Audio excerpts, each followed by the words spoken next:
नमस्कार, आप देख रहे हैं 9 भारत समाचार।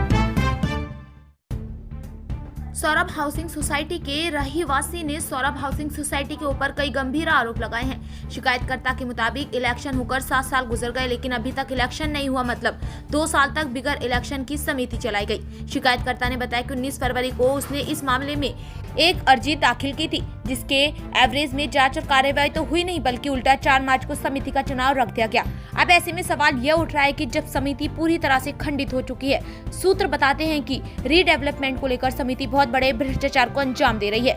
गांठ कर मोटी रकम कमाने की फिराक में है। उसमें सौरभ हाउसिंग सोसाइटी के 6 रहीवासियों ने अपना सिग्नेचर करके अपनी नाराजगी व्यक्त की है। मुख्यमंत्री क्या इस पर ध्यान देंगे, इस पर सबकी निगाहें टिकी हुई हैं। मुंबई से 9 भारत समाचार के लिए मुरारी सिंह की रिपोर्ट। आमच्या गोपाळभाईंनी उत्तर मुंबईचा खासदार म्हणून अतिशय चांगलं काम केलं। आता या उत्तर मुंबईला उत्तम मुंबई करण्याचा विडा हा पियुषभाईंनी उचललेला आहे। मी आपल्याला एवढंच आश्वस्त करतो की महाराष्ट्राचं सरकार हे पूर्णपणे या आपल्या प्रयत्नांमध्ये आपल्या पाठीशी उभं राहील आणि याकरता जे जे करण्याची आवश्यकता असेल ते आम्ही करू। मी पुन्हा एकदा या गोष्टीचा आनंद व्यक्त करतो की काही लोक हे केवळ मराठी माणसाबद्दल बोलत राहिले, पण त्यांनी काहीच केलं नाही। पण आज मला या गोष्टीचं समाधान आहे की आम्ही त्या मराठी माणसाला त्याचं हक्काचं घर हे या ठिकाणी देऊ शकलेलो आहे।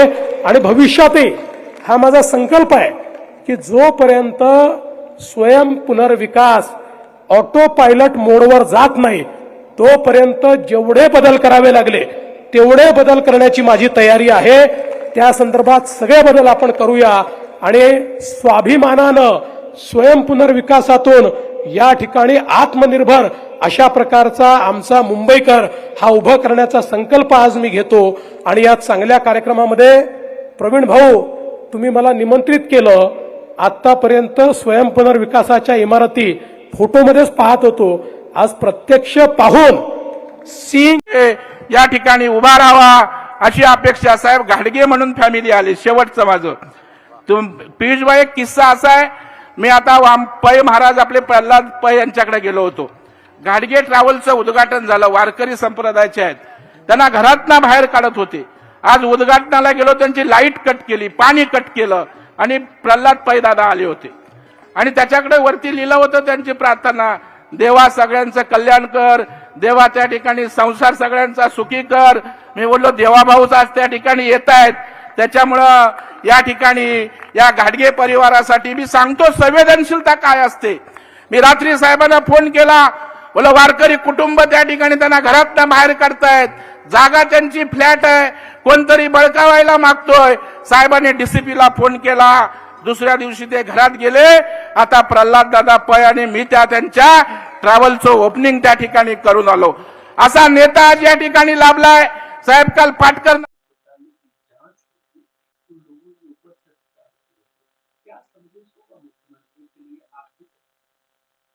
अगर वो इतना यहाँ पे आकर अनाउंसमेंट कर चुके हैं, तो यहाँ पे अगर 100 सोसाइटी में 90 सोसाइटी इसी तरह से अगर चोरियां कर रही है, तो इसकी जांच हर सोसाइटी की तरफ से होनी चाहिए और बाकायदा वहाँ पे एक अलग शासन लागू करना चाहिए कि भाई अगर वो उस तरह का शिकायत आ गई है तो वहाँ पे क्योंकि माड़ा के लिए बैंड्रा और बैंड्रा ईस्ट की तरफ खेरवाड़ी की तरफ एक अलग एक वहाँ पे बिठाया गया है कि अगर कोई भी कंप्लेंट है, अगर कोई अलग हिसाब से माड़ा का ऑफिसर या कोई भी अगर एक रिश्वत लेना चाहता है या उसके ऊपर कंप्लेंट करने के बाद इग्नोरेंस आ रहा है, तो वहाँ पे जिस तरह से बिठाया गया है उसी तरह से हम चाहते हैं। और हमने सुना भी था एक 3-4 साल पहले जब कोई नए एक पुलिस ऑफिसर आए थे और उन्होंने बताया था कि इस तरह से हम काम करने को जा रहे हैं कि भाई इस तरह से एक शासन लागू किया जाएगा, जो कोई भी सामने से इस तरह का कंप्लेंट देता है तो उसके बारे में और जानकारी हासिल करने की योजना वहाँ पे तय की जाएगी। अगर फडणवीस फडणवीस साहब ने इस तरह का अनाउंसमेंट किया है, तो आगे जाके इसी तरह से कार्रवाई होनी चाहिए।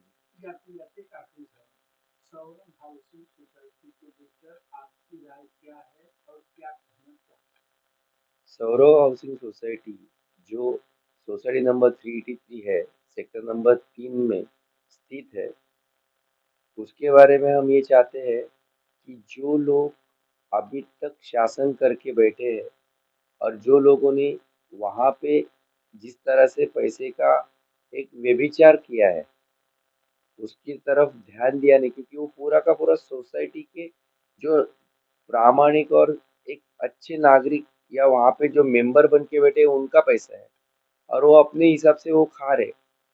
हम ये चाहते हैं कि उसके बारे में जांच हो जाए और जांच होने के बाद उसके ऊपर उस तरह का फैसला किया जाए।